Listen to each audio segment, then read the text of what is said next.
자, 이번 시간에는 이제 부동산 학개론 중에 제일 첫 번째 주제, 부동산 학, 그 다음에 이제 부동산의 개념에 관한 주제를 보겠습니다. 그래서, 먼저 이제 부동산 학에 관한 주제는 비교적 출제비 좀 떨어지는 그런 영역이 되겠고요.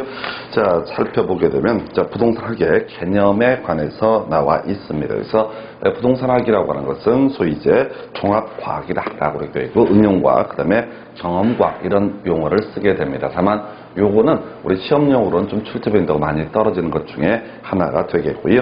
자, 논리 구조가 이렇습니다. 자, 부동산 학개론에서 얘기하는 부동산 학이라고 하는 것은 소위 이름하여 법학이라든가 경제학, 또 경영학 이런 내용들을 다 아우르는 그런 학문이다라고 정의를 하게 됩니다. 그래서 이 부동산 학은 부동산과 연계된 여러분의 학문을 종합한 학문이다라고 이렇게 정의를 하고 있고요.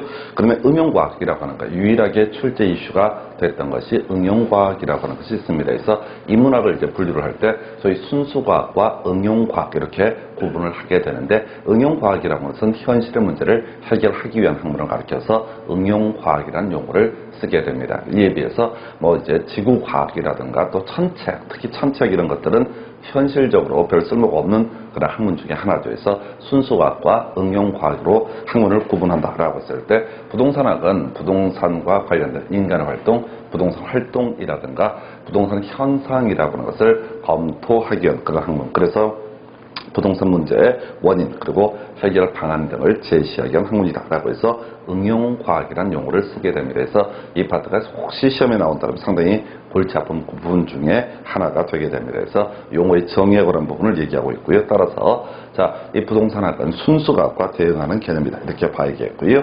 그 다음에 경험과학이라고 해서 부동산 현상 그리고 부동산 활동을 대상으로 하는 그런 학문이다 이렇게 정의를 합니다.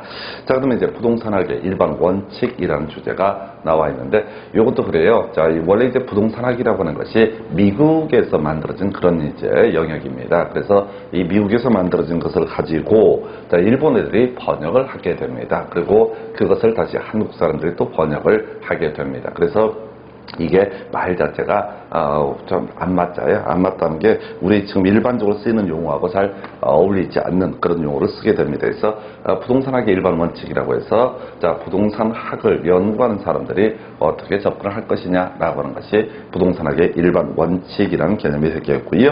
그 중에 하나가 능률성의 원칙이라고 하는 것과 그 다음에 또 하나가 안전성의 원칙이라고 하는 것이 있다라고 해서 능률성의 원칙은 크게 이제 소유활동과 거래 활동으로 구분을 하게 되는데, 요거 보면서 뭔가 이상함을 느껴야 돼요. 우리가 이제 민법에서 공부하실 때 소유권이라고 하는 것은 사용 수익에 관한 부분과 처분에 관한 부분으로 구분을 할 수가 있다. 그래서 이 사용 수익에 관한 부분이 하나가 이슈가 될 테고, 처분, 이걸 이제 용어를 쓰게 되면은 이렇게 가는 거죠. 처분에 관한 부분을 거래 활동이라는 용어를 쓰게 됩니다. 그러면 이제 소유활동이라는 표현 자체가 어울리지가 않아요. 여기는 이제 사용 수익에 관한 부분으로 해석을 해야 됩니다. 그런데 부동산 학을 하는 사람들이 법학을 했던 사람들이 거의 없어요. 그러다 보니까 경작하다 보니까 이 번역하는 과정에서 이상하게 돼 있는데, 문제는 이 번역된 것을 가지고 끊임없이 같은 말을 쓰고 있습니다. 그래서 소위 부동산학의 일반 원칙 중에서 능률성의 원칙이라고 하는 것. 자, 해서 소유활동에 있어서 또 이제 사용수익에 있어서 최유효 이용의 원칙을 전제해야 된다라는 용어를 씁니다. 그래서 우리가 이제 부동산 학개론을 공부하다 보면 나중에 감정평가론 이런 얘기를 할 때도 이슈가 되는 용어 중에 하나가 최유효 이용의 원칙이라는 개념이 있습니다. 그래서 어떤 부동산을 가장 효율적으로 이용하는 것, 이걸 가리켜서 최유효 이용이라는 표현을 써요. 그래서 이게 이제 전에 시험에만 나왔던 게 그런 게 있었어요. 감정평가에 관한 규칙에서 다루고 있는 그런 이제 규정 원칙으로 볼 수 없는 것은 해서 최유효 이용의 원칙을 소위 이제 감정평가에 관한 규칙이라고 하는 영역에서는 따로 규정하고 있지 않다. 이건 이제 상식 중에 상식이죠. 해서 부동산 활동, 부동산이라고 하는 것은 당연히 가장 효율적인 이용 방안을 검토해야 될 것이다 라고 해서 이걸 이름하여 최유효 이용의 원칙, 이걸 달리 얘기하면 바로 능률성의 원칙 중에 하나가 최유효 이용의 원칙이다 이렇게 봐야겠고요. 그럼 거래 활동에 있어서 능률성의 원칙이라고 하는 것은 국가적인 관점에서 접근을 하는 거죠. 그래서 거래 질서의 확립을 목적으로 한다. 이렇게 돼 있어요. 자, 그래서 이게 13회인가 14회 때 출제가 되고 한 번도 출제가 안 되다가 26회인가 25회 때 한 번 출제가 되게 됩니다. 그래서 이제 외운다라는 것이 이거 하나죠. 안전성의 원칙이라고 하는 거. 부동산 활동과 관련해서 거래 사고에 대비해서 안전을 고려해야 된다 해서 키워드 안전성의 원칙하면 거래 사고에 대응하거든. 그래서 이게 사실은 그 앞에 거래 활동에 있어서 능률성의 원칙이라고 해서 거래 질서의 확립이라는 표현하고요. 그 다음에 지금 부동산 활동 과정에서 거래 사고에 대해서 바로 안전을 고려해야 된다라는 말 자체가 사실 약간 맹맹 도는 그런 느낌이 듭니다. 그래서 굳이 해석하면 거래 활동에 있어서 능률성의 원칙이라고 하는 개념은 국가적인 견제에서 봤을 때 부동산 학을 하는 사람들이 부동산에 관련된 정책을 수립하는 사람들이 거래 질서 확립에 신경을 써야 된다. 이게 이제 거래 활동에 있어서 능률성의 원칙이라는 개념이 될 것이고, 자, 필드에서 뛰는 사람들이죠. 자, 뭐 중개업자가 될 수도 있겠고, 감정평가업자가 될 수도 있겠고, 또는 각각의 매도인, 매수인이 될 수도 있을 겁니다. 이 사람들이 부동산 활동을 함에 있어서 거래 사고에 대비해서 안전을 고려할 것. 이걸 우리가 안전성의 원칙. 그래서 이게 이제 말이 맹맹 도는 크게 스케일을 보게 되면 능률성의 원칙의 범주로, 능률성의 원칙에서 거래 활동에 있어서 능률성의 원칙 얘기하고, 그 다음에 이제 또 하나 안전성의 원칙을 비교하는 방법은 자, 사고 뜨게 되면 안전 이렇게 끊어가는 게 좋습니다. 그래서 거래 사고에 대응해서 안전을 고려할 것. 뭐 이 정도가 부동산학의 일반 원칙에서 지금 제일 첫 번째 주제로 보고 있는 것이 부동산학의 특징이라는 개념하고 부동산학에 있어서의 일반 원칙이라는 부분인데 출제 빈도가 많이 떨어지는 것이다. 일단은 우리가 굳이 외운다라고 하게 되면은 바로 이 부동산학이라고 하는 것은 응용과학이다라고 하는 것이 하나의 이슈, 현실의 문제를 해결하기 위한 수단, 방법이다. 이렇게 봐야겠고, 안전성의 원칙이라는 키워드 하나만 잡으셔야 돼. 바로 거래 사고에 대응해서 자, 안전을 고려하고 이걸 우리가 안전성의 원칙이라고 부르게 된다 해서 여기는 이제 좀 흘러가는 그런 주제가 되겠고요. 그 다음에 이제 우리 검토하게 될 것이 부동산업의 분류라고 하는 것이 있습니다. 그래서 이 부동산업의 분류는 약 4년 정도에 한 번씩 구성하는 그런 주제가 되겠고요. 사실은 이제 부동산학 영역에서 왜 부동산업을 내는지는 모르겠습니다. 자, 이 부동산업의 분류라고 하는 개념은요, 저기서 나오는 거예요.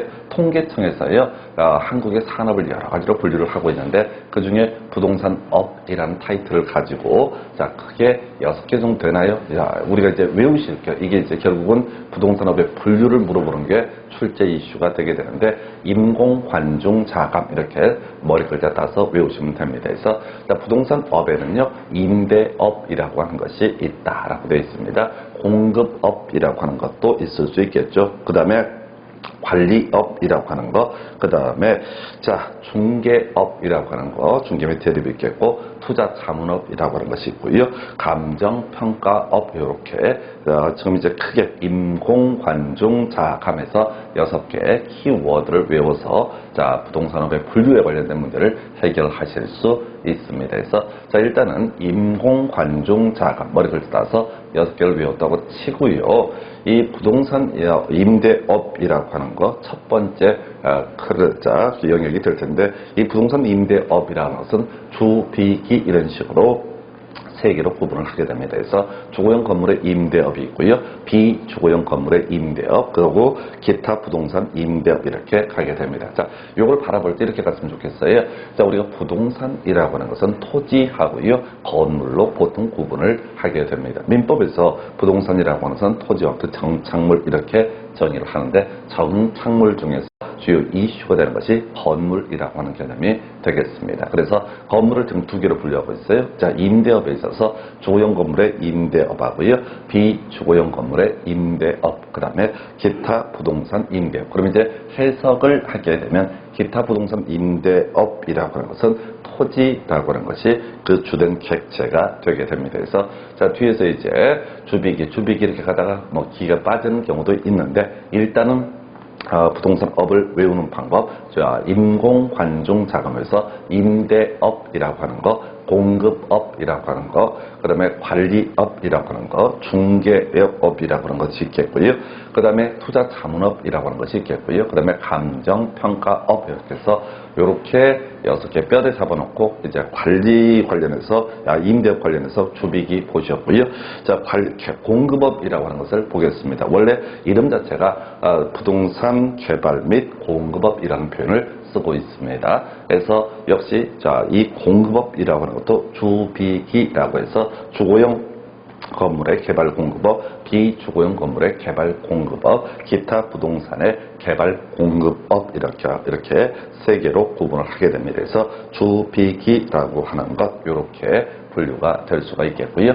자, 그다음에 이제 임공관, 관리업이라고 하는 것이 문제가 되죠. 그래서 이 관리업이라고 하는 거, 두 가지로 분류를 하게 됩니다. 그래서 주거용 부동산의 관리업하고요, 비주거용 부동산의 관리업이라고 하는 거 두 개로 분류를 하고 있습니다. 왜? 기타라고 해서 토지라고 하는 것은 따로 관리의 문제가 발생하지 않습니다. 해서 토지를 관리해주고 돈을 받는다 이런 것들은 있을 수가 없을 거예요. 그래서 바로 관리업은 주비 이렇게 끊어가야 되겠고, 그 다음에 이제 중개업이라고 하는 것, 중개업 및 대리업이라고 하는 것이 있게 됩니다. 자, 그 다음에 이제 또 투자자문업이라고 하는 것이 있게 될 것이고요. 그리고 마지막에 감정평가, 이걸 쭉 보면서 이제 무슨 생각을 해야 되냐면, 우리가 앞으로 공부를 쭉 전체를 다 하게 되면은 이게 뭐가 없냐면 금융업이라는 것은 따로 존재하지 않습니다. 그래서 우리 부동산 학개론을 공부하는 과정에서 부동산학 총론이라는 주제가 있게 될 것이고, 경제론, 시장론, 그 다음에 정책론이라고 하는 것도 있게 될 것이고, 개발론 있을 테고요. 그 다음에 투자론, 그 다음에 금융론, 그리고 감정평가론, 이런 식으로 부동산 학개론 목차가 잡혀 있는데, 여기서는 뭐는 존재하지 않는다. 금융업이라는 것은 존재하지 않는다라고 하는 거. 그래서 금융업, 부동산에 관련된 금융 관련한 일을 따로 통계청에서는 업종으로 분류하지 않습니다. 그래서 과거에 문제 구성할 때 금융업 이걸 탁 집어 던져놓게 돼요. 그럼 이제 임공관중자금을 다 외웠다라고 쳤을 때 금융업이라고 하는 것이 있게 되면은 이게 이제 전체 목차 중에 하나 들어가 있으니까 있을 것 같은 느낌을 주게 됩니다. 그래서 그게 아니다라고는 금융업은 존재하지 않는다. 그래서 중개 및 대리법이 있었고요. 투자자문업, 투자론과 관련돼 있겠죠. 감정평가법에서 감정평가론과 관련돼 있습니다. 그래서 전반적인 이 부동산업이라고 하는 것은 부동산 학개론이라고 하는 영역에서 공부하게 되는 주요 목차가 다 포함이 되어 있는데, 금융업이라는 것은 따로 존재하지 않는다. 이렇게 전제가 되어야 되겠죠. 그래서 지금 이제 임공해서 임대업, 그 다음에 개발 공급업 묶어서 부동산 임대 및 공급업 이런 표현을 쓰게 될 수 있겠고요. 그 다음에 관리업이라든가 중개업, 그 다음에 투자자문업, 그리고 감정평가를 묶어서 부를 때 부동산 관련 서비스업이라는 용어를 쓰기도 합니다. 근데 실질적으로 전체 책에서부터 하나하나 들어가는 문제는 별로 안 나오고 있고, 일단은 임공관중자금 해서 임대업하고 공급업 묶어서 부를 때 임대 및 공급업, 그 다음에 이제 관리업이라든가 또 그 다음에 중개업, 중개 및 대리법 있었죠. 투자자문업, 그리고 감정평가까지 다 묶어서 부를 때 부동산 관련 서비스업이라는 용어를 쓰게 됩니다. 그래서 이건 이제 왜 이렇게 정하고 있느냐, 그냥 어디에서 통계청에서 부동산 관련 산업을 분류할 때 이런 식으로 나열을 하고 있습니다. 좀 살을 붙여볼까요? 자, 먼저 임대업이라고 해서 주비기 이렇게 갔었죠. 그래서 이 주거용 건물의 임대업이라고 하는 거, 주택 임대나 아파트 임대 등을 예시를 하게 됩니다. 그 다음에 이제 비주거용 건물의 임대업, 상가, 사무실의 임대라고 하는 것이 예시값이 되게 될 것이고, 기타 부동산 임대업은 토지에 관한 부분이 주요 이슈가 되게 됩니다. 좀 특이했던 것이 이동주택용지의 임대업, 이것도 이동주택용지의 임대도 기타 부동산 임대업, 그리고 그 이동주택용지라는 것도 결국 토지의 한 종류로 해석을 하시면 되겠습니다. 그래서 이렇게 해서 임대업, 주비기 있었고 세분화된 것들을 확인해 보셨습니다. 그 다음에 부동산 개발 및 공급업이라고 해서 주거용 부동산의 개발 및 공급업, 비주거용 부동산의 비주거용 건물의 개발 및 공급업, 그 다음에 기타 부동산의 개발 공급업에서 바로 주거용 건물의 개발 공급법은 아파트의 위탁 개발 분양, 그 다음에 주택의 위탁 개발 분양, 뭐 이런 것들이 나와 있고요.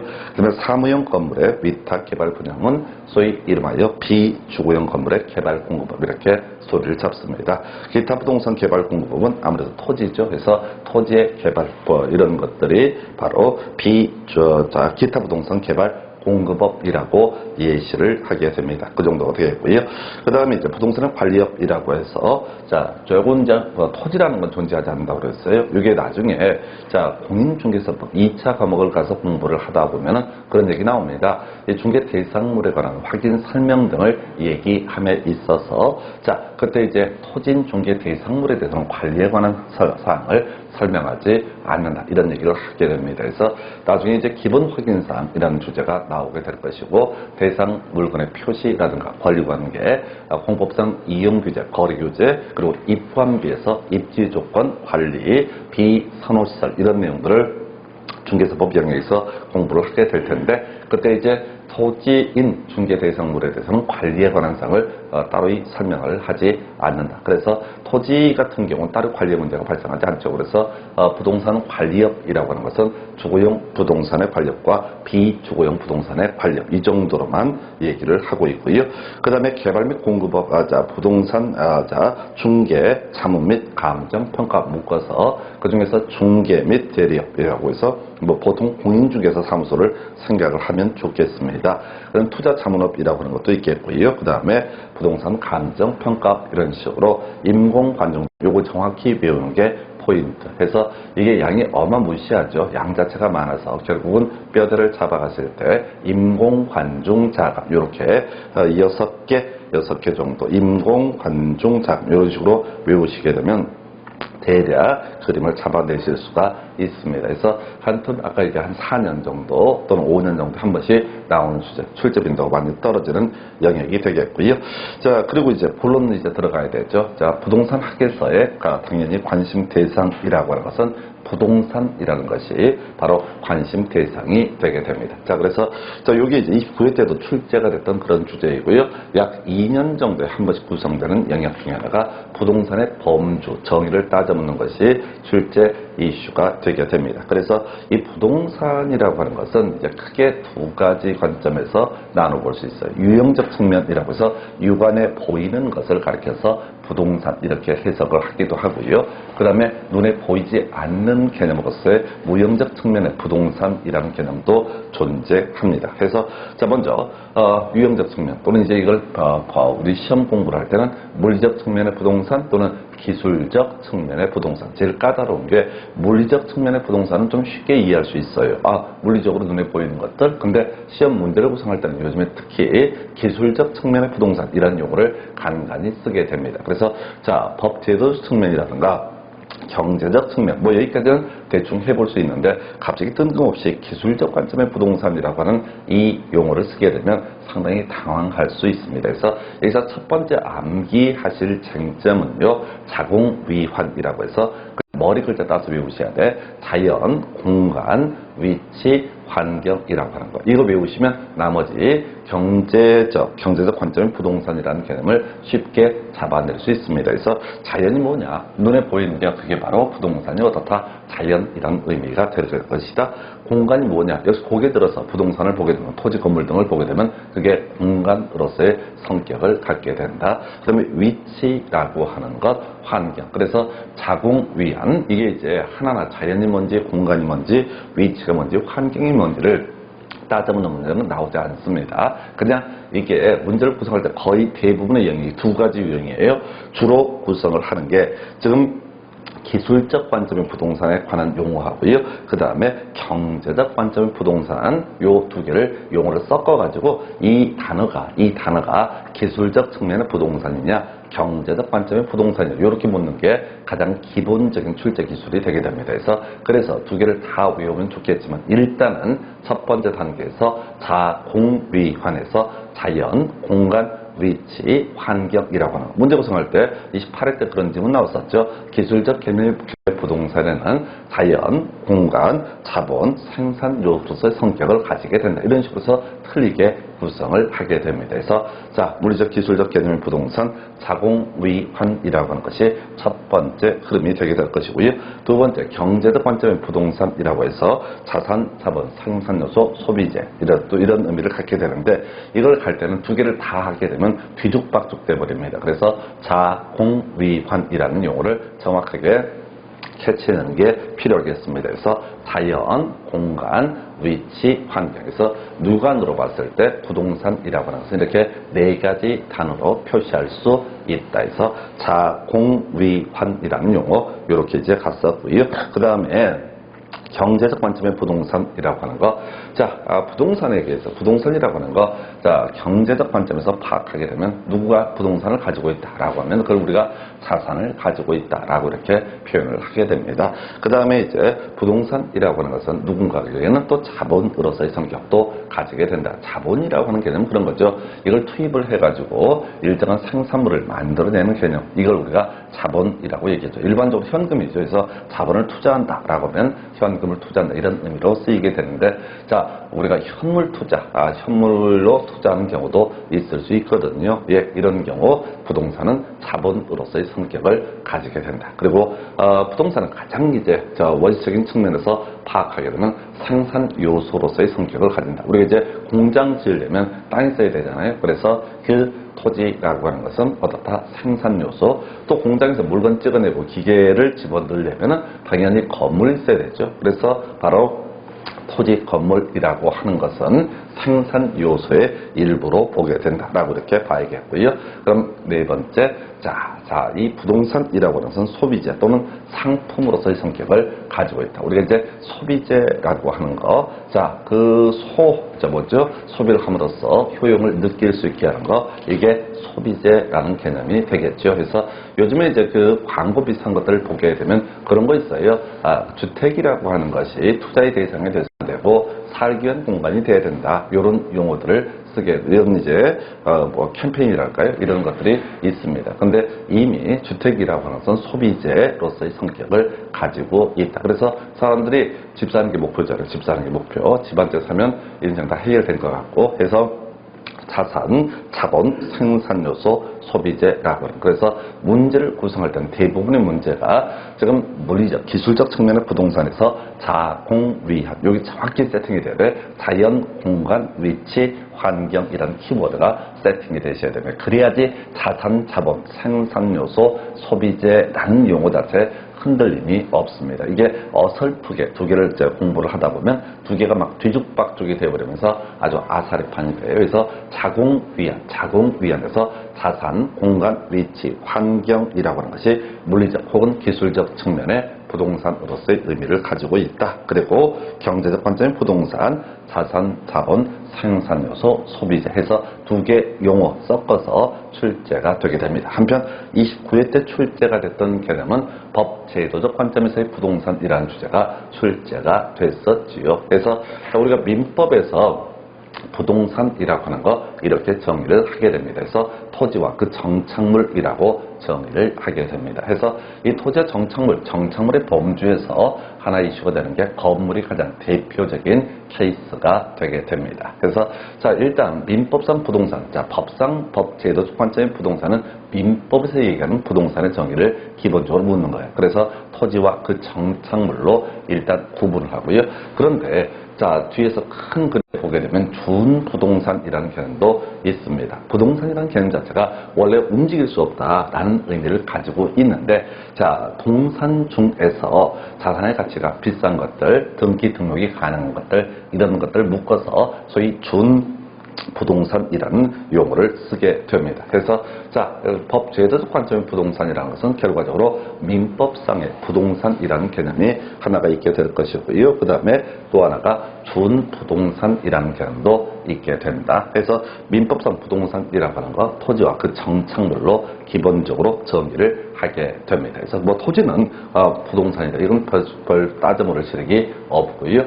토지 정착물이라고 하는 거 작년 시험 문제 29회 때 시험 문제 출제 이슈가 됐었죠. 그래서 토지에 정착된 토지 정착물이라고 하는 것은 토지 소유권에 부합하는 정착물이라는 개념이 하나가 있게 될 것이고요. 토지로부터 독립된 정착물 해서 따로 이 거래 대상이 될 수 있는 것을 토지로부터 독립된 정착물이라고 정의를 하게 됩니다. 자, 먼저 토지에 종속된 정착물에서 국어, 돌담 이런 것들이 과거 시험 지문에 출제가 됐었죠. 그래서 국어라고 하는 것은 또랑이라고 보통 불리는 부분이죠. 그래서 나중에 공간정보법, 2차 공시법 파악해서 공부를 하게 될 지목 중에 하나가 될 텐데 국어라고 하는 것 따로 떼어내서 사고 팔거나 일월성질에 가선 아니죠. 돌담 이런 것들도 따로 떼어내서 사고 팔거나 할 것은 아니다 해서 요거는 우리 민법 물권법 파악할 때 부합이라는 용어를 같이 미리 이제 전제를 하고 보는 게 이해가 좀 빠르게 될 겁니다. 그래서 자, 부합이라고 하는 거 이런 식이죠. 자, 부동산하고 동산이 결합을 하게 되면은 그때는 기본적으로 부동산의 소유자가 동산을 분리할 수 없다라고 했을 때 그 동산도 소유권을 취득을 하게 된다 해서 우리가 제일 쉽게 예시하는 것이 이런 겁니다. 내가 땅을 하나 가지고 있는데 철새가 씩 날아가다가 산삼씨를 떨어뜨리게 됩니다. 산삼이 자라게 된다. 그때 산삼의 소유권은 누구한테 있을 것이냐? 그럼 당연히 특별한 사정이 없으면 바로 토지 소유자가 그 산삼의 소유권을 갖게 된다. 이걸 우리가 민법에서 부합이라는 용어를 쓰게 됩니다. 자, 그러다 치고요. 지금 이제 이슈가 됐던 것 중에 하나가 토지로부터 독립된 정착물이라고 하는 거. 자, 가장 베이스가 건물이라는 것이 되겠습니다. 그래서 나중에 민법을 공부하다 보면요. 건물에 신축이 있게 되면 건물을 신축한 사람이 그 소유권을 취득하게 된다. 그래서 자, 이 건물이라고 하는 것은 토지 소유권에 부합하지 않는다라고 이렇게 얘기합니다. 그래서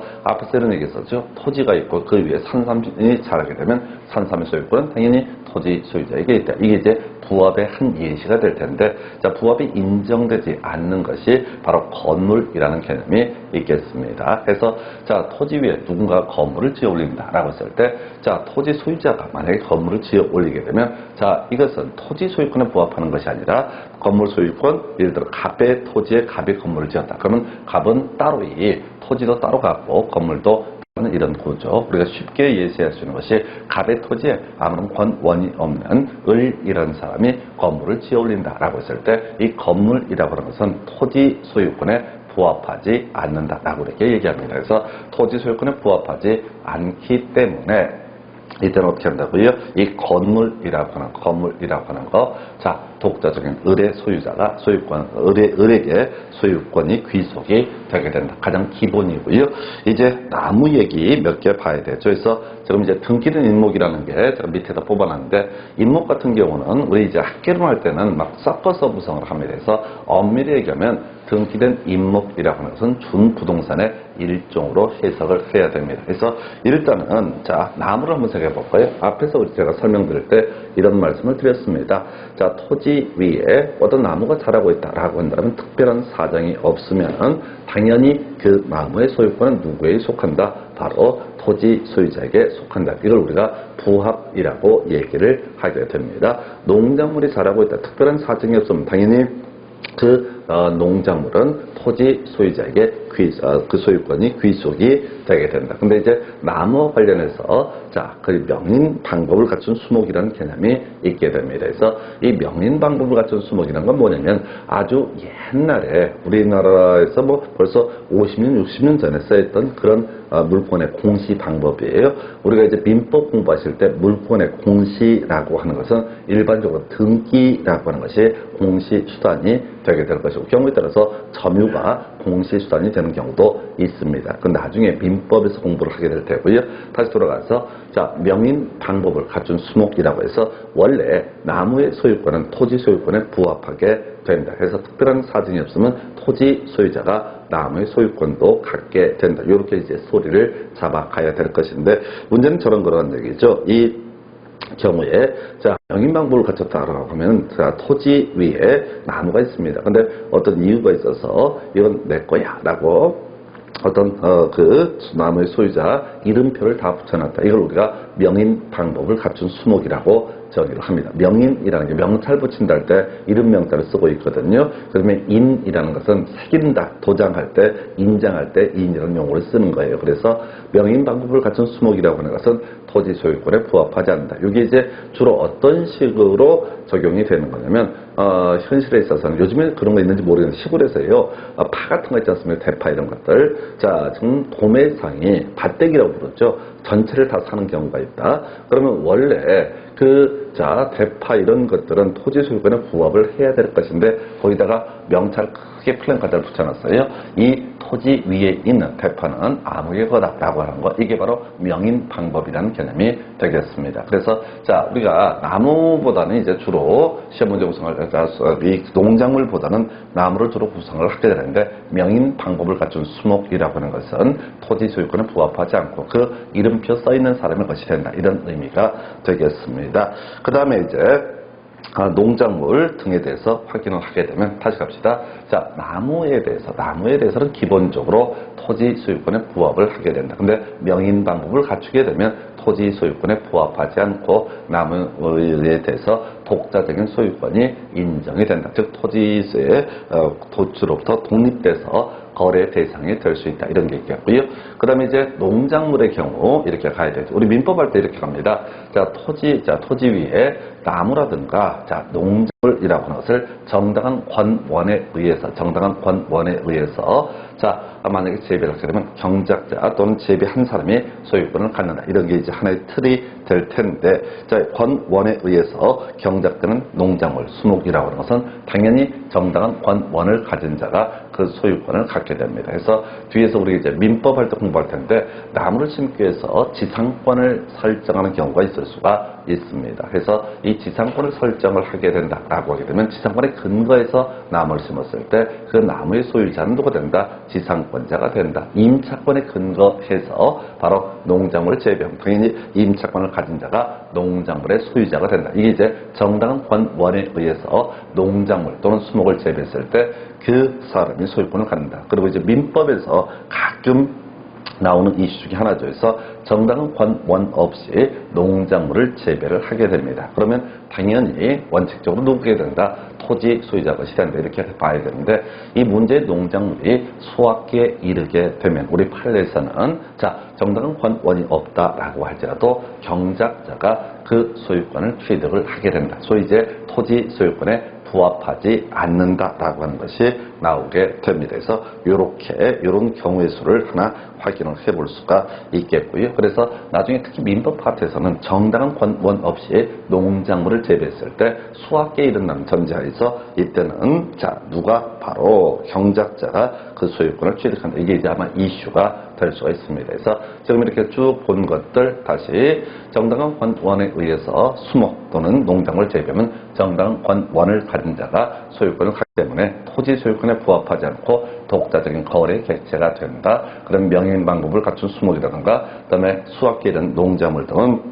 건물과 마찬가지로 토지 소유권에 부합하지 않는다. 이런 게 있겠고요. 자, 그다음에 준부동산에서 등기된 임목을 얘기를 해야 되죠. 앞에서 명인 방법을 갖춘 수목이라고 하는 개념은 이렇게 논의가 됐었습니다. 명인 방법을 갖춘 수목이라고 하는 것은 지금 이제 따로 등기부를 만드는 것이 아니라 나무에다 이름표를 붙여놓는 것을 명인 방법을 갖춘 수목이라고 정의합니다. 한편 등기된 임목, 이건 좀 독특한 개념인데요.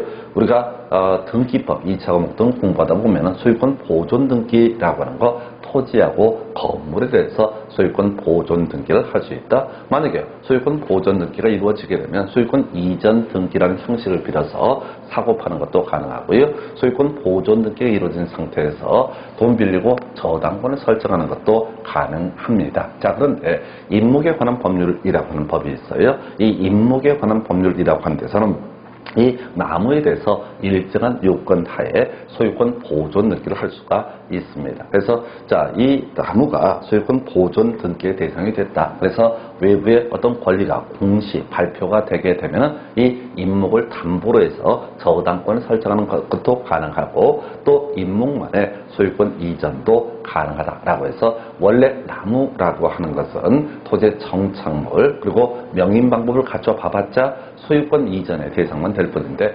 등기까지 이루어지게 되면 특이하게 저당권도 설정할 수 있게 합니다. 그래서 이런 게 준부동산 한 종류가 볼트될 수 있겠고, 공장재단, 광업재단. 자, 요거는 이제 설명이 필요하죠. 나중에 이 공인중개사법이라는 영역을 가서 보게 되면 중개대상물이라는 얘기를 하면서 토지, 건물 및 그 토지에 정착한 물건, 그래서 정착물도 나오게 될 테고 건물도 나오게 됩니다. 그리고 공장재단, 광업재단, 등기된 임무, 이렇게 세 가지를 중개 대상물로 예시를 하게 됩니다. 그래서 이 공장재단이라고 하는 것은 이렇게 보는 거예요.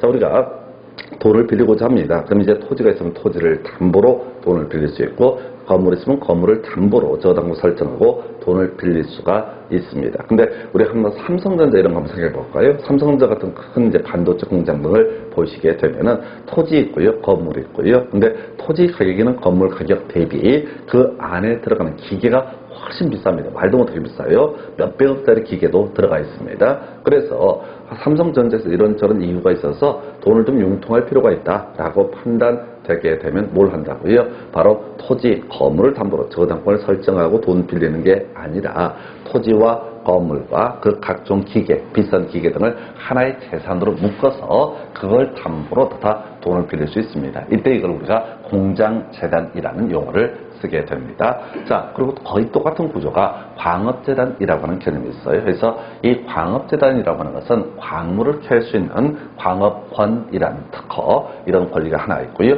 그 다음에 광물을 채굴하기 위한 각종의 설비, 이런 것들을 하나의 뭉치로 묶어서 하나의 재산으로 파악하는 것을 이름하여 뭐라고 한다? 광업재단이라고 부르게 됩니다. 그래서 이 공장재단, 광업재단이라고 하는 것은 자, 기존의 부동산은 좀 다르게 하나의, 다 전체를 하나의 뭉치로 묶어서 바로 돈 등을 빌리기 위해서 저당권 등을 설정하기 위해서 만든 개념. 이걸 우리가 이름하여 뭐라고 한다? 공장재단, 광업재단. 소위 준부동산의 일종이 되게 됩니다. 그 외에 자동차, 항공기, 중장비, 선박 이런 것들도 소위 이름하여 준부동산. 이런 것들은 동산 중에서 가치가 워낙 비싼 것들, 이런 것들은 등기 등록이라는 절차를 거쳐서 소위 이제 부동산처럼 취급을 하게 된다라고 해서 이걸 우리가 준부동산이라고 부르게 됩니다. 그래서 이 정도 얘기를 가지고요. 자, 문제 구성하는 테크닉을 보게 되면은 자 27회 때인가 나왔던 것이 자공위험과 자산 자본,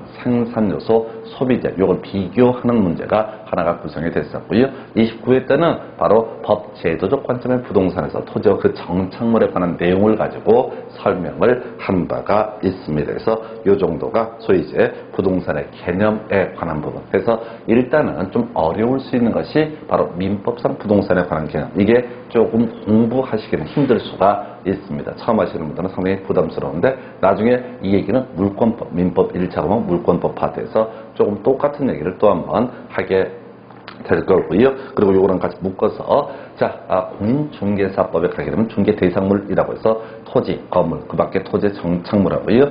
그다음에 등기된 임무, 공장재단, 광업재단 이런 것들이 소위 이름하여 바로 중개대상물로 보게 된다. 그래서 나중에 중개사법이라는 영역에서 맨날 시험에 나왔던 것 중에 하나가 선박이라고 하는 것은 기업 공인중개사가 중개할 수 있는 대상물, 중개 대상물에 포함되지 않는다. 이런 것들이 중개사법 영역 가면 출제 이슈가 되게 됩니다. 그래서 지금 우리가 부동산 학계론이라는 주제를 가지고 논의를 하고 있는데요. 서로 다 연결되어 있어요. 민법도 연결되어 있고 나중에 공인중개사법도 연결되어 있고 또 우리 앞에서 임공관중 자금할 때 관리라고 하는 거 주거용, 비주거용 하면서 기타는 존재하지 않는다. 이게 토지라고 하는 것은 관리를 하지 않는다. 이게 나중에 공인중개사법에 가게 되면 토진 중개 대상물에 있어서 관리에 관한 항목은 소위 확인 설명의 영역이 아니다. 이런 주제로 또 연계가 되게 됩니다. 그래서 이제 공부를 해 가실 때는 제일 포인트가 뭐냐면 설렁설렁 그냥 들어주시는 거. 그게 아마 포인트가 될 것이고요. 나중에 서로 연계가 되는 것들 그때 가서 설명을 드리도록 하겠습니다. 그래서 자, 부동산의 개념이라고 해서 요거 약 2년 정도인데 모르겠어요. 지금 이제 가장 기초가 되는 개념 중에 하나가 29회 때 출제가 됐었는데 뭐 30회 때는 출제 확률이 좀 낮아질 것으로 보여지고요. 해서 요 정도가 부동산의 개념에 관한 자 것을 살펴봤고요. 자, 그 다음에 이제 하나만 더 볼까요? 자, 부동산의 특성. 자, 거의 한 문제, 거의 매년 구성되는 것 중에 하나가 토지의 자연적 특성 등에 관한 주제를 가지고 한 문제를 구성을 하게 됩니다. 그래서 자, 토지의 자연적 특성이라고 하는 거 해서 지금요, 부동성, 연속성, 부중성, 영속성, 개별성이라고 하는 5개 정도의 키워드가 있죠. 그 중에서 주로 이제 부동성하고 부중성, 그 다음에 영속성이라는 개념과 개별성 해서 요 4개. 그 중에서도 부동성과 그 다음에 부중성과 영속성 요 3가지 정도가 거의 시험 문제 특징이 되게, 자, 출제 이슈가 되게 됩니다. 먼저, 자, 토지라고 하는 것. 지금 자연적 특성을 논하게 될 텐데, 부동산 중에서 토지가 있었고요. 이 중에, 자, 부동성이라는 개념이 있다. 그래서, 자, 우리가 경제학에서 일반적인 재화라고 하는 것은 경우에 따라서 이동을 할 수가 있습니다. 그래서, 자, 만약 콜라 장사를 한다라고 했을 때, 수도권에서 콜라가 많이 팔리고, 뭐, 경남권에서, 만약 부산 경남권에서 콜라 안 팔리면, 거기서 이제 끌고 들어와서 수도권에서 콜라를 팔면 될 것이다. 라고 하는 거에서, 재화는 이동시킬 수가 있다. 기본적인 구조가. 그런데, 자, 부동산 학에 있어서 토지의 자연적 특성 첫 번째 이슈 바로 부동성이라고 하는 거. 다른 재화와 달리 이 부동산이라고 하는 재화는 이동을 시킬 수가 없는 특징이 있다라고 이렇게 얘기합니다. 그래서 이걸 우리가 부동성이라고 얘기를 해요. 그래서 자, 제일 먼저 이제 이슈 삼을 것 중에 하나가 먼저 임장활동이라는 용어를 한번 볼까요? 자, 어떤 장소에 임해서 어떤 장소에 가서 자, 어떤 부동산 활동을 하는 것을 임장활동이라는 용어를 쓰게 됩니다. 그래서 자, 제가 돈이 많아요. 그래서 자, 몇몇 사람들한테 이러저러한 토지를 사고 싶다라고 이렇게 소문을 내게 됩니다. 그러면 이제 매수 의뢰를 하게 되면 기업공인중개사 등이 자, 목적물, 자, 토지를 가지고 와서 얘기를 하겠죠. 그래서 책상에 이 토지를 쫙 펴놓고 자, 이 땅을 사시죠 라고 얘기 못 한다는 겁니다. 그래서 결국은 어떤 부동산 토지를 보고 싶으면 직접 그 구매를 원하는 사람이 현장에 가봐야 된다. 이걸 우리가 임장활동이라는 용어를 쓰게 되는데 결국은 부동산 토지의 자연적 특성 중에서 바로 부동성이라는 특징 때문에 결과적으로 어떻다 고객이 직접 가서 부동산 토지를 살펴봐야 된다라고 하는 것. 그래서 자, 부동산에서 파생되는 주제 첫 번째 부동산 활동과 관련해서 부동성이라는 개념이 나오게 됩니다. 자, 그 다음에 이제 검토해 볼 것이 이제 외부 효과 얘기부터 먼저 해볼까요?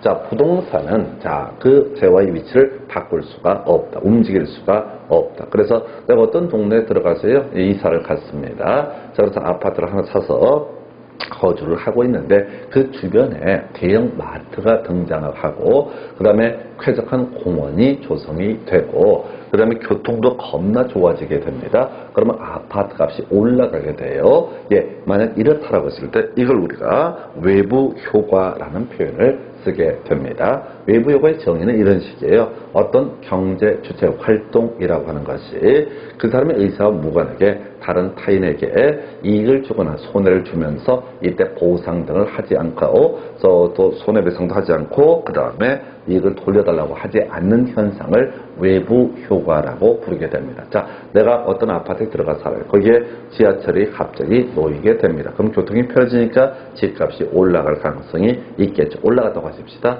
지하철을 설치하는 사람이 나 때문에 당신 자, 집값 떴으니까 얼마 토해내라 라고 얘기하지 않습니다. 똑같고 이런 경우도 있겠죠.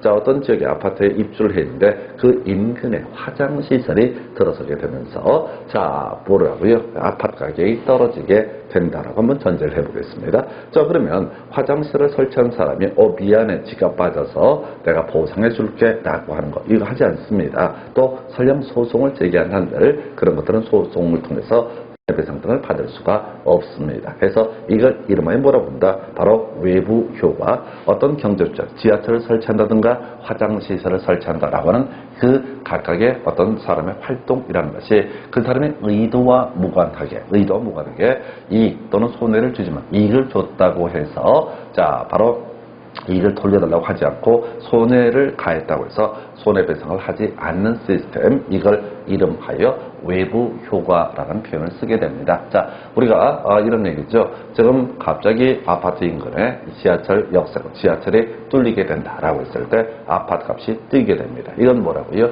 바로 부동성과 연계되어 있는 개념이 됩니다. 만약에 지금 또 주변에 아파트 인근에 화장시설이 들어와서 집값이 빠지게 된다라고 하는 것도 결국 뭐와 관련되어 있다? 부동성과 연계되어 있다. 만약에 화장실이 싫다고 해서 그 집 들고 딴 데 가서 살 수 있거나 이럴 성질의 것이 아니라는 거죠. 그래서 바로 부동성과 연계되어 있는 개념, 바로 외부 효과라고 합니다. 나중에 이 외부 효과의 문제는요, 정책론이라고 하는 영역에서 한번 따로 또 공부를 하게 됩니다. 그래서 먼저 부동성 연계에서 주변의 환경이 변화가 되게 되면 이 부동산의 가격이 변화되는 현상, 이걸 우리가 외부 효과라고 부르게 됩니다. 그래서 결국 나중에 이제 공부해 가실 때는 제목 위주로 계속 보셔야 돼. 부동성에서 임장 활동, 부동성에서 외부 효과라는 식으로. 그 다음에 이제 하나가 더 국지적 시장이라고 하는 시장론과 연계되어 있는 용어예요. 그래서 이게 뭔 소리냐면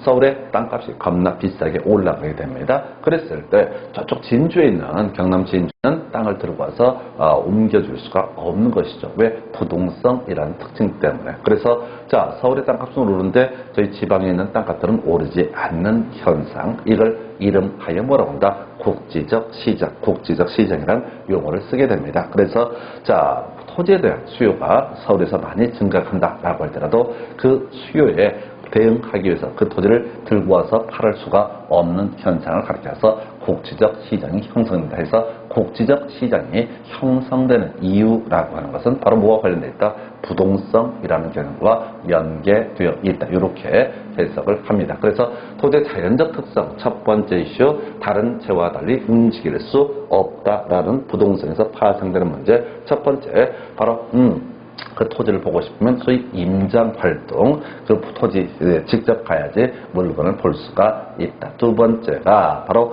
외부 효과라고 해서 그 토지 움직일 수 없기 때문에 주변 환경의 변화에 따라서 가격이 오르기도 하고 내리기도 할 것이다 라고 하는 거. 만약에 가격이 오르는 현상을 나중에 정의 외부 효과라는 용어를 쓰고요. 가격이 빠지는 현상을 가리켜서 부의 외부 효과라는 용어를 쓰게 됩니다. 그 다음에 또 하나가 국지적 시장이라고 해서 서울의 땅값이 비싸다고 해서 전국 땅값이 동시에 뛰는 것이 아니다. 그래서 이게 만약에 이동을 시킬 수 있다면 서울에서 수요가 증가했을 때 서울에서 땅을 더 공급을 하면 될 것인데 불가능하다는 얘기죠. 부동성이라는 특성 때문에. 그래서 저는 이제 외임구 이런 식으로 해서 외부 효과, 임장활동, 국지적 시장 이런 식으로 이제 머리 글자 정도 따서 외우시는 게 좋을 것 같고요. 그 다음에 이제 연속 거의 구성이 되지 않습니다. 부동성이랑 같이 연계되어 있는 개념에 의해서 토지는 혼자서 있는 게 아니라 다 서로 맞닿아 있다라고 하는 거. 그래서 이걸 우리가 연속성이라는 용어를 쓰게 됩니다. 토지는 다른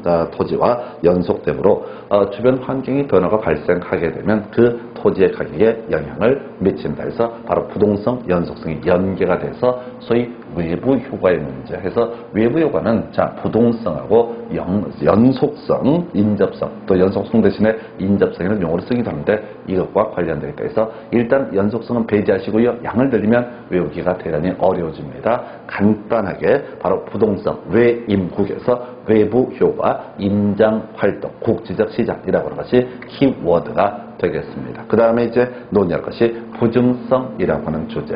그래서 요즘 문제는 거의 부증성하고 영속성 거의 두 개를 번갈아가면서 출제하는 게 일반 트렌드가 될 텐데요. 부증성이라는 키워드부터 가보겠습니다. 부증성이라고 하는 것은 다른 재와 달리 토지라고 하는 재화는 양을 증가시킬 수가 없다라고 하는 것. 이때 양의 증가라고 하는 것, 소위 이제 물리적 공급을 의미하게 될 텐데, 땅을 만들어낼 수는 없는 것이죠. 그래서 이게 부증성에 관한 개념. 그래서 이 부증성에서 파생되는 주제, 보십시다. 재화가, 수요가 사람들이 땅을 다 원합니다. 근데 더 이상 토지를 물리적으로 양을 증가시킬 수가 없습니다. 그러면 땅값은 뜨게 되겠죠. 바로 지가의 상승, 독점 소유 얘기부터 해볼까요? 어떤 재화가 희소성이 있다라고 했을 때 사람은 갖고 싶어 합니다. 예를 들어서 다이아몬드 이런 거 있다 하십시다. 귀금속, 그거 먹을 수도 없는데 사람들이 원합니다.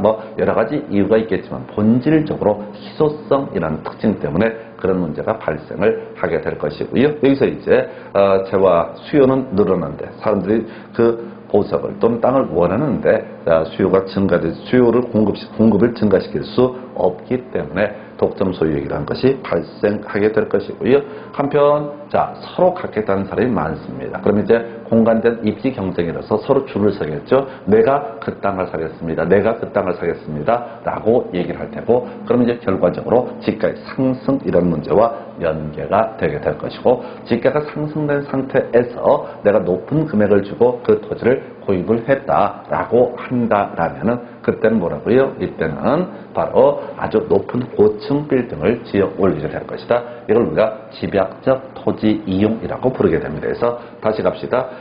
부증성 다른 재화와 달리 이 토지라고 하는 재화는 양 자체를 물리적으로 증가시킬 수가 없다라고 하는 것. 그래서 사람들은 희소하니까 희소성이 있기 때문에 독점 소유욕이라고 하는 것을 갖게 될 것이고, 수많은 욕망이 충돌하게 되면 독점적으로 소유하고 싶어하는 욕망이 충돌되게 되면은 그때는 어떻다? 지가 상승의 문제로 귀결되게 될 것이고, 지가 상승이 있어서 지가 상승이 된 상태에서 그 토지를 매수한 사람 입장에서는 뭘 한다고요? 바로 고층 빌딩을 짓는 등 집약적 토지 이용을 한다. 23회 때인가요? 어려웠던 용어 중에 이런 게 있어요. 토지 이용 형태 중에서 집약적 토지 이용이라고 하는 개념이 하나가 있고, 이에 대응해서 조방적 토지 이용이라는 용어가 있을 수가 있습니다. 집약적 토지 이용이라는 것은 토지에 대해서 고층 빌딩을 짓거나 이런 식으로 이용하는 것을 바로 집약적 토지 이용이라 부르고, 조방적 토지 이용은 목장 용지 같은 걸 얘기하는 겁니다. 그냥 쫙 소 풀어놓고 키우는 것처럼 상대적으로 저밀도로 활용하게 되는 거, 이걸 우리가 조방적 토지 이용이라고 부르게 됩니다. 그래서 집약적 토지 이용과 조방적 토지 이용 용어의 정의 보셨고요. 이 파트에서 지금 부등성에서는 거의 도배했던 문제가 26개, 28회 똑같은 문제를 구성합니다. 지금 우리가 토지는 일반적인 재와 달리 어떻다? 그 양을 물리적으로 증가시킬 수가 없다. 이렇게 소리를 잡았어요. 그런데 지금 이제 보게 되면은 택지 조성이라든가 공유수면의 매립 이런 게 있을 수 있거든요. 그래서 가보십시다. 산지입니다. 숲이에요. 싹 밀어버리고 거기다가 아파트 건설할 수 있는 택지를 조성을 했다라고 했을 때 이것이 소위 부증성의 예외가 되는 것은 아니냐라고 물어봤겠죠. 또 바다를 메꿨습니다. 하천을 메꿨습니다. 그랬을 때 이것이 소위 부증성의 예외로서 실질적으로 토지 공급량을 늘려주는 것은 아니냐라고 물어보는 사례가 있었던 얘기죠. 그래서 이 부증성에서는 이거 거두절명 무조건 답이 뭐냐면 바로 공유수면 매립이나 택지 조성이라고 하는 것은 소위 부정성의 예외가 아니다. 이건 이제 뒤에서 토지의 인문적 특성을 논할 때 바로 용도의 전환이라는 표현을 쓰게 됩니다. 용도의 전환의 한 예시이지 바로 예외적으로 토지의 물리적 공급량을 늘려주는 것은 아니다. 그래서 얼핏 생각하게 되면 토지 공급량을 늘려주는 것 같단 말이에요. 근데 우리 부동산 학계론 영역에서는 그건 부증성의 예외로 해석이 아니라 뭐로 해석한다고요? 용도 전환의 한 예시로 삼게 됩니다. 그래서 이렇게 해서 부증성이라는 키워드 봤어요. 다시 갑시다.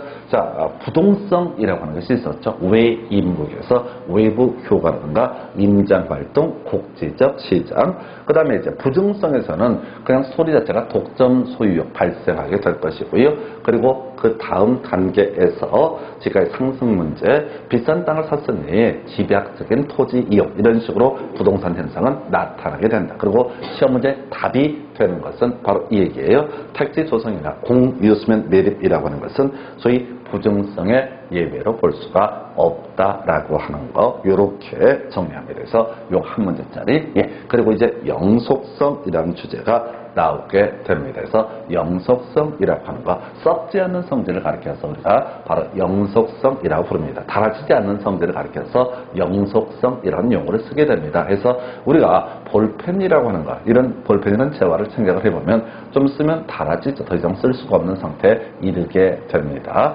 거물도 사실은 마찬가지예요. 엄밀히 따지면 거물도 오랫동안 쓰면 낡아서 더 이상 쓸 수 없는 상태에 이르게 될 겁니다. 근데 우리가 토지의 자연적 특성 중에 하나가 아니라 영속성이라는 개념이 나오게 되죠. 영속성, 썩지 않는 성질, 그래서 닳지 않는 성질. 그래서 나오게 되는 게 첫 번째, 건물이랑 비교했을 때 감가상각이라는 것이 자 바로 적용되지 않는다라고 하는 거. 감가상각과 유사한 용어가 바로 재생산이론이라는 표현을 쓰게 됩니다. 그래서 우리가 나중에 감정평가라는 영역을 보게 되면 건물에 대한 감정평가 방법은 소위 이제 원가 방식 중에서 원가법이라고 하는 것이 있어요. 그래서 그 뭐냐면 다시 건물을 만들 때 얼마 들어가냐. 그래서 지금 뭐 만들어진 지 10년 지났고 그래서 어떻게 한다. 이 건물의 가격이 얼마다. 다시 만들면 10억 들어가는데 만들어진 지 5년쯤 지났으니까 10억에서 얼마 빼서 만약에 9억이다. 이런 식으로 감정평가하는 거 감가상각이라는 개념을 건물에서는 적용을 할 수 있지만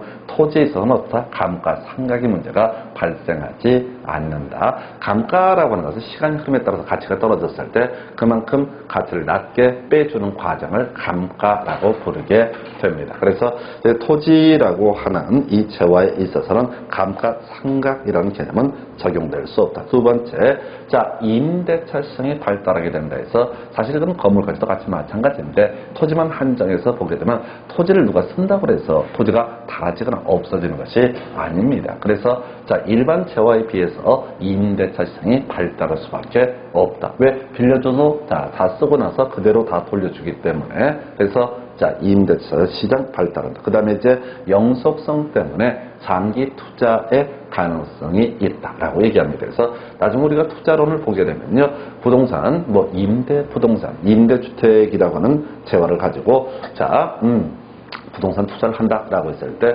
운영이득 또는 영업이득이라는 개념이 하나가 있고요. 그에 대응해서 자 나중에 자본이득이라고 해서 팔아서 얻게 되는 이득이 있을 수가 있습니다. 그래서 지금 토지라고 하는 재화는 다른 재화와 달리 자 이게 영속성 썩지 않는다라고 할 것. 그래서 자 거기서 이제 파생되는 문제. 자 토지를 자 투자를 하게 되면 자 배추 심어서 그 이득을 얻을 수가 있고요. 나중에 자 이 땅을 팔아서 토지 가격이 상승했을 때 땅을 팔아서 자본 이득을 얻을 수가 있다. 그래서 다른 재와 달리 장기 투자가 가능하다라고 하는 것이 바로 토지의 특성 관련해서 영속성에 관한 주제가 되겠습니다. 그래서 다시 정리 한번 해볼까요? 자 영속성이라고 하는 거 썩지 않는, 닳지 않는 성질. 그래서 장기 투자 가능하고요. 임대차 시장 발달하고요. 그리고 또 하나가 감가상각이라는 개념 자체를 적용을 할 수가 없다라고 하는 거. 이건 건물과 비교하는 그런 감가상각 얘기는 건물이란 부동산과 비교하는 그런 개념이 되게 됩니다. 그 정도고요. 그 다음에 이제 마지막 토지의 자연적 특성 중에서 요즘에 출제빈도가 많이 떨어졌는데 개별성이라고 하는 거. 자, 이 얘기는 앞에서 공부했던 자 뭐죠?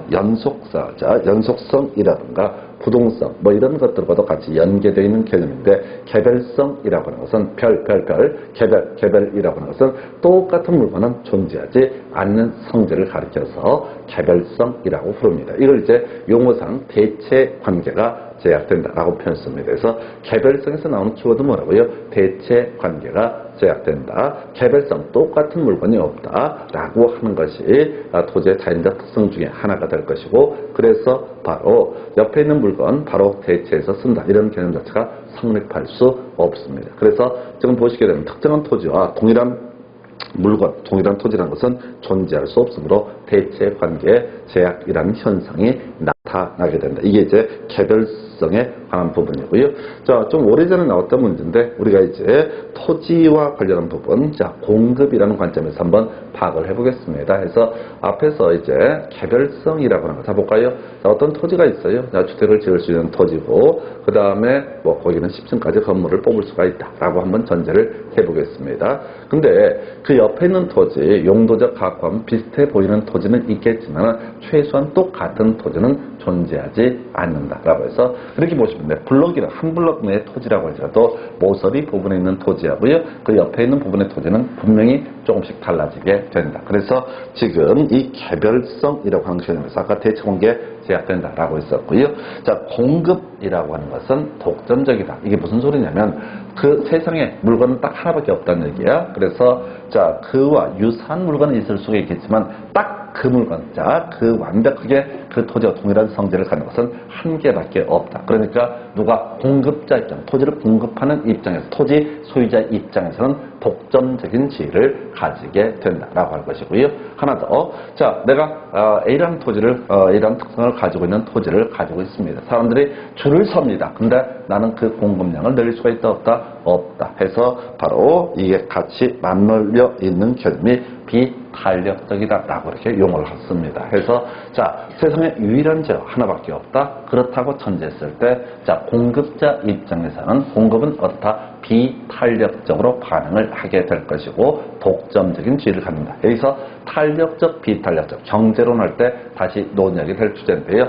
자, 어떤 지금 탄력적이라는 얘기는 양 자체를, 자, 공급자 입장, 공급이 탄력적이다라고 하는 것은 가격이 변화가 되면, 가격이 올라가면 그만큼 공급량을 늘려줄 수 있는 성질을 가리켜서 탄력적이다라고 표현합니다. 근데 지금 토지의 지금 자, 개별성 때문에 그 재화는 딱 하나밖에 없다는 얘기죠. 그런 재화를 원한다 할지라도, 자, 내가 토지를 더 비슷한 똑같은 토지를 만들어서 공급을 늘릴 수 없다고 해서 이걸 우리가 비탄력적이다라고 하는 거예요. 그래서 나중에 이제 경제론 공부하다 보면 제일 이제 부담스러운 것 중에 하나가 탄력적, 비탄력적 이라는 용어가 나오는데, 탄력적이라는 것은 어떤 상황 변화에 대해서 능동적으로 반응할 수 있는 상태를 가리켜서 탄력적이다라고 이렇게 얘기를 합니다. 한편 비탄력적이다라고 한다면 옴짝달싹 못하고요, 그대로 따라가야 되는 거, 즉 능동적으로 반응할 수 없는 상태를 가리켜서 비탄력적이라는 용어를 씁니다. 다시 갑시다.